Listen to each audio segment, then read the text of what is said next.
dumbass you to sneak. It's a cow. No, it's a llama. Oh, hello, llama.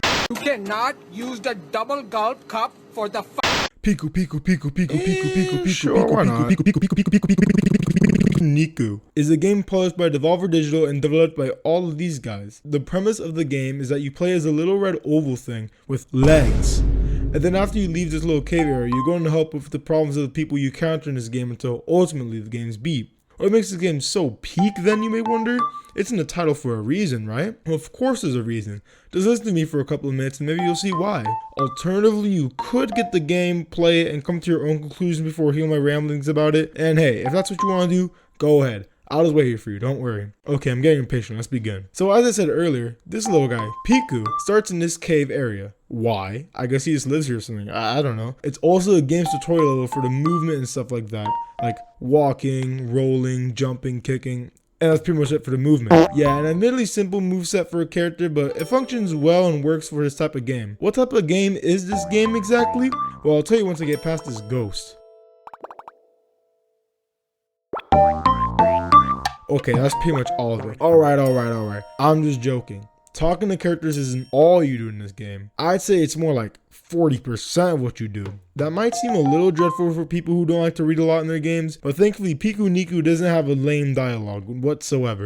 It's actually quite enjoyable a good amount of times, and even when it's not the funniest text I've ever written, it still has a lot of personality and flavor to the characters being talked to. The robots especially, those dialogues always make you crack a smile. But hey, wait. I'm getting way too ahead of myself. Where are we? What are these robots doing here? And what happened to Piku once he got out of the cave? That's where the story of the game comes in. And it's a nice and simple one at that, fitting the game's overall feel and tone if you ask me. The story acts as the driving force of the game's objectives once it gets put into motion. But I mean, I guess you could also say that for a lot of other media in general, but whatever, you get what I mean. Basically, a quick rundown of the story is that the dude I was watching on TV earlier gave everybody in this town money, free money, in exchange for their corn, which he harvests using these robots. However, some weird funky stuff starts to happen and you, Piku, have to put a stop to it. Once all this gets put into place, this is where the true gameplay of the game goes into play.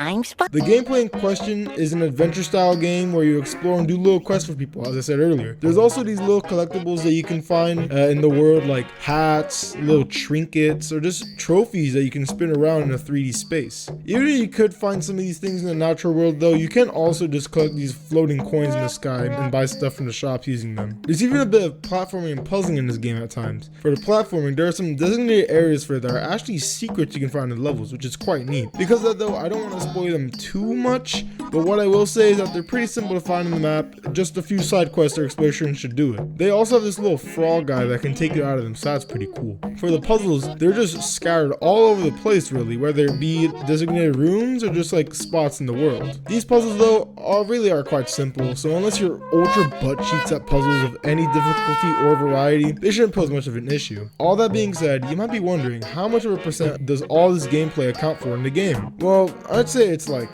45%. However though, this pie chart is looking pretty empty, isn't it? Don't look at me, look at this. Yeah, that guy's right. The last 50% of what you do in this game is just horsing around. Like I said earlier, these game's controls are pretty simple, but that doesn't mean they're not fun to play around with. You can roll around on these green hills at the speed of sound, or you can just go around and kick people until they start to kick you. It's great. There's also other little moments where you take a break from the core game to do some side stuff, like where you draw something for the artist, you play the Bass Kick Championships, or you just go and play around with the special abilities some hats in the game have. Of course though, this simple of a game can still come with some jank, but that just makes it the more fun to fool around in really. For example, look at this clip I caught from the Switch version of this game, it's crazy.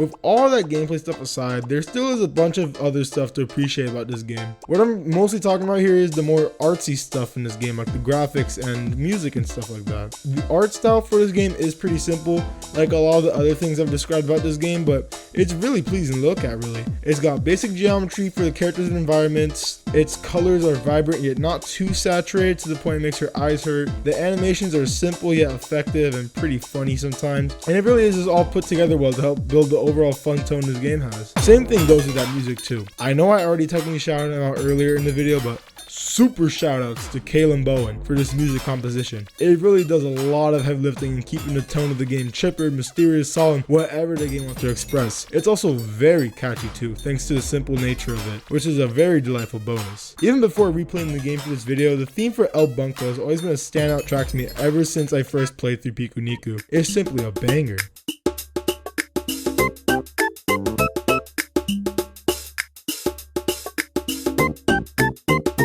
All that being said though, the adventure mode isn't the only thing this game has to offer, as looking right underneath it, you can actually find the settings menu. Here you can change the language that the game's in, the volume of the music and sound effects, the graphics of the game, all that jazz. A pretty handy menu, that's for sure, but if you look slightly above the settings menu, you can actually find the co-op mode for this game. In this mode, 2 players take control of Piku and Niku. The co-op levels aren't too long though, only really taking about an hour or so to complete all of them, even if you're not putting the pedal to the metal and completing them. Well, I mean, except for those where you really do put the pedal to the metal, but you get what I mean. These co-op levels are also pretty varied in the kind of things that they entail, ranging from puzzle platforming levels, racing levels, and even basket championship. Isn't that neat? One thing about this co-op mode though is that it is exclusive to local multiplayer, so you can't really play with others online unless you're using the Steam screen share thing. But regardless, this game mode is still a pretty fun way to spend time in this game, and it could be pretty silly too if you got the right person to play with. I'm sorry. Now, all of that being said, apart from moving the game's icon across your desktop and messing around with it on your wallpaper, the only other real thing you can do with this game is to check out the Collector's Edition DLC. Within this downloadable content, you'll find the game's soundtrack and also a little comic about Piku. The game's soundtrack, as I stated, is a very good one, top notch, especially including the co-op levels tracks. Those ones are exceptionally well done. They are so standout. And that comic book, well, it's cute. It's a short little adventure of Piku doing silly stuff and everyone loves him for it. It's a neat little 5-minute read, I recommend. It also shows off the sort of secondary art style that Pikuniku takes on, that being like a claymation looking one. And I personally think it's pretty awesome looking. It's cool. Okay, for real now, with all of that being said, I do think that this game is a pretty good experience all around, though I do recommend getting the game on a sale when it's for like $5 or something like that, including Collector's Edition, because $13 is kind of a steep price to pay. I'm not saying it's not worth it or anything like that, but it's just smart to save money, you know. All in all, I'd put my thoughts about the game like this. Funny, turn off your brain game. Also fun for voice acting with friends. Boss fights somehow manage to be difficult. Hey, that was pretty good actually. Do you have any other final words for the audience, Ringy? Yes, the Great Ace Attorney Chronicles is at $12 on Game Planet. Please buy it, it'll change your life, thank you. No, it's not. Oh,